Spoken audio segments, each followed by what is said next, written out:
Hello everyone, I'm back, this time by fireside. This is not my fireplace, this is not my house, but either way, let's start. I've been having this topic on my mind for quite a while, and I wanted to share the thoughts behind why my musical concepts, theoretical models, terminology, all of that are so weird.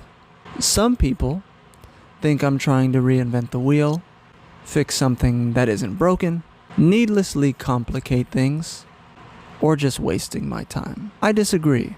But anyway, I'm going to share my motivation and share a little bit about my philosophy when it comes to this and about learning things more generally to give you a sense of why I'm into this sort of stuff. But first, a quick detour.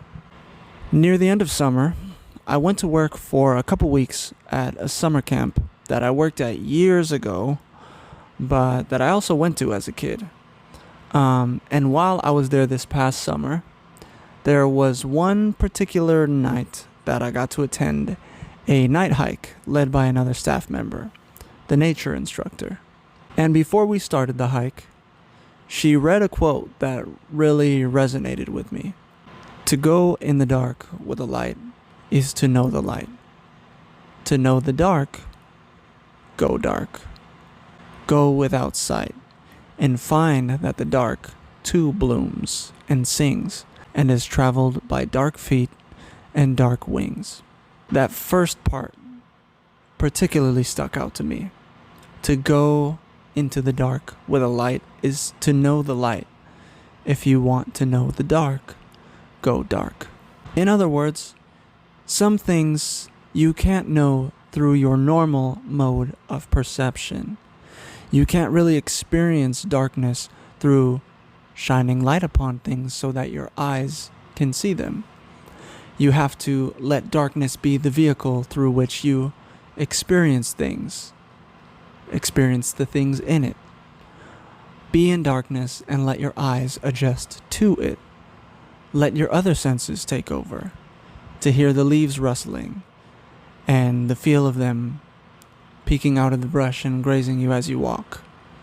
The cool damp air on your skin, the smell of wet earth, the squish and crunch beneath your feet, the calls of crickets and the howls of coyotes.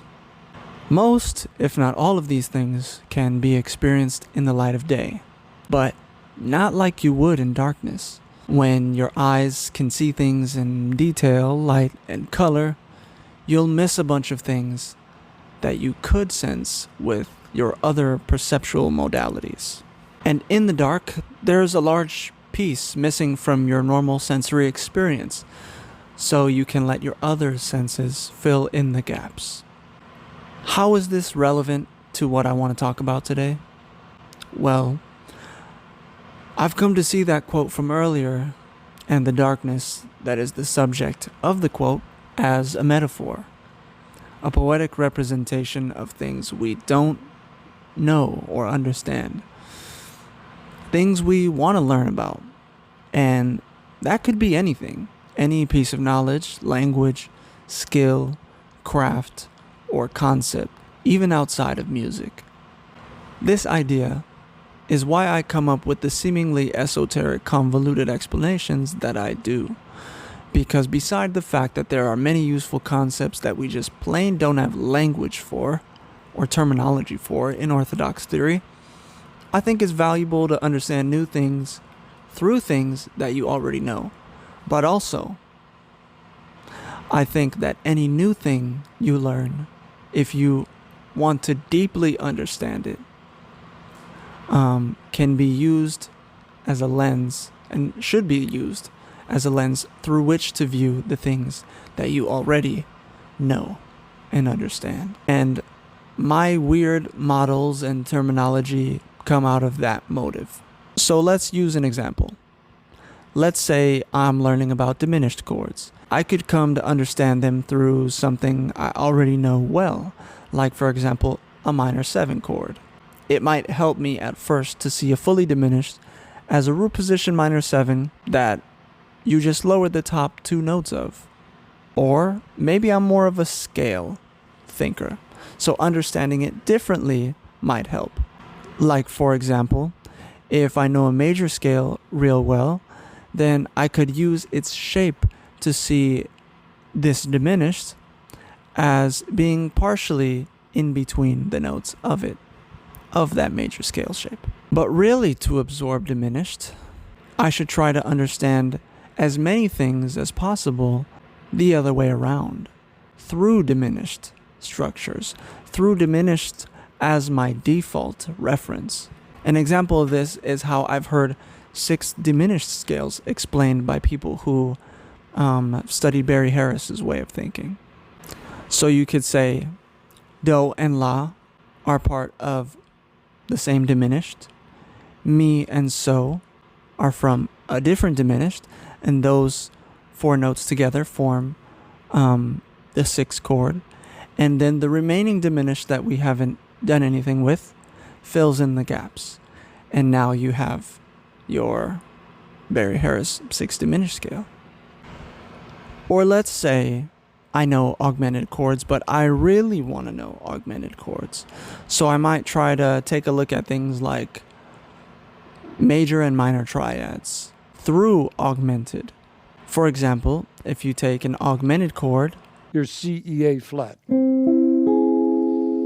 and take any of these notes and raise them, then you get a minor triad. 3 minors.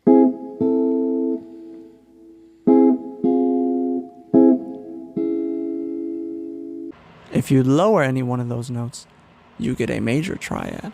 Within this triad, there are 3 major forms.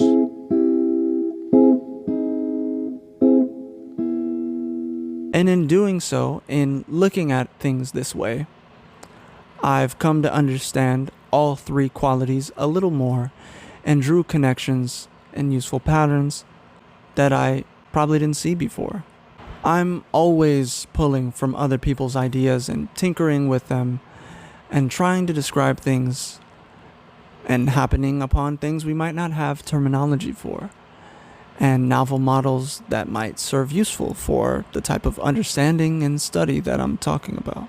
So with all that being said, maybe my videos will make a little bit more sense, or at least you'll see the usefulness of them, see the value in that philosophy, and I hope you give new ideas a chance and open your mind to different ways of learning, thinking, conceptualizing, perceiving, apperceiving, and so on.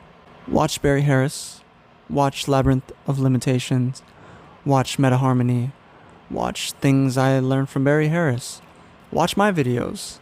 Just don't be stuck in your ways. Be open to doing and thinking and learning things differently, because that's how we grow. All right, go practice.